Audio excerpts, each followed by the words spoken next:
প্রিয় চাকরি প্রিয় ভাই বোনেরা কাজে দূরে যেখানে বসে আজকে সার্কুলার ভিডিও দেখছেন সবাইকে জানাচ্ছি আন্তরিক মোবারকবাদ শুভেচ্ছা। দেখতে পাচ্ছেন যে ৩১০ পদে অল্টারনেটিভ ডেভেলপমেন্ট ইনিশিয়েটিভ ADING এদের নিয়োগ বিজ্ঞপ্তি প্রকাশ করেছে। চলুন দেখে নেওয়া যাক বিস্তারিত তারা কি বলেছে।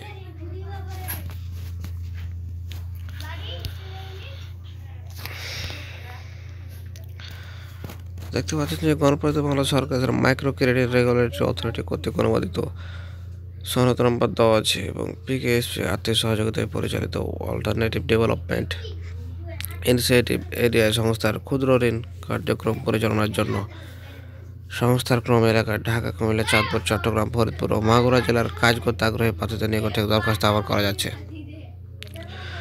দেখতে পাচ্ছেন যে পদের নাম তো আছে ব্রাঞ্চ ম্যানেজার। ঋণ কার্যক্রম, বয়স সর্বোচ্চ 40 বছর, সংখ্যা 30 জন নিবে। শিক্ষাগত যোগ্যতা চেয়েছে, আপনি দেখলেন যে আপনার সাথে সেটা মিলে কিনা। বেতন আলোচনা সাপেক্ষে। দ্বিতীয় নম্বর দেখতে পাচ্ছেন ব্রাঞ্চ হিসাব রক্ষক, ঋণ কার্যক্রম, বয়স সর্বোচ্চ 35 বছর, সংখ্যা হচ্ছে 30 জন। শিক্ষাগত যোগ্যতা দেওয়া আছে, আপনি সেটা দেখলেন যে আপনার সাথে সেটা মিলে কিনা।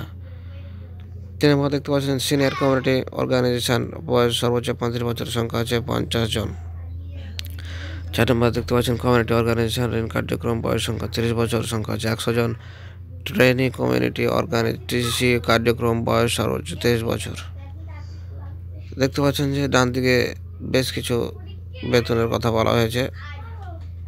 শিক্ষানবিশ বেতন 22,000 টাকা, স্থায়ী হলে 23,000 টাকা, এরকম জাতীয় কথা বলা আছে। আপনারা নিজেদের সেটা দেখে নেবেন এবং নিচে দেখেন যে তারা বেশ কিছু রুলস দিয়ে দিয়েছে যে অবশ্যই সেটা কিন্তু আপনাকে ভালোভাবে দেখতে হবে, তারপর সে অনুযায়ী আপনাকে আবেদন করতে হবে।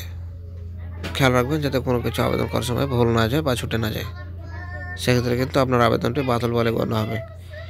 তো দেখেন, আমি আপনাদের সুবিধার্থে সবকটাই আপনাদের সুবিধার্থে আমি উল্লেখ করে দিলাম।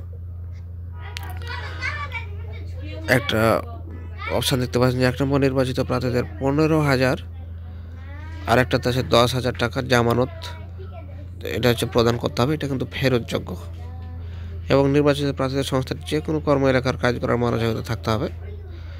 তো এই ছিল আজকের মতো। দেখা হবে পরবর্তীতে নতুন কোনো সার্কুলার এবং ফলাফল। আমরা সাধারণত সার্কুলার পরীক্ষার সময়সূচি এবং সার্কুলার যে ডেটটা দেয় বা তারিখটা দেয় বা ফলাফলগুলো দেয় সেগুলো আপলোড করে থাকি। তো ভিডিওগুলো সবার আগে পাওয়ার জন্য অবশ্যই আমাদের চ্যানেলটি সাবস্ক্রাইব করে রাখার আহ্বান জানিয়ে এখানে বিদায় নিচ্ছি। আল্লাহ হাফিজ।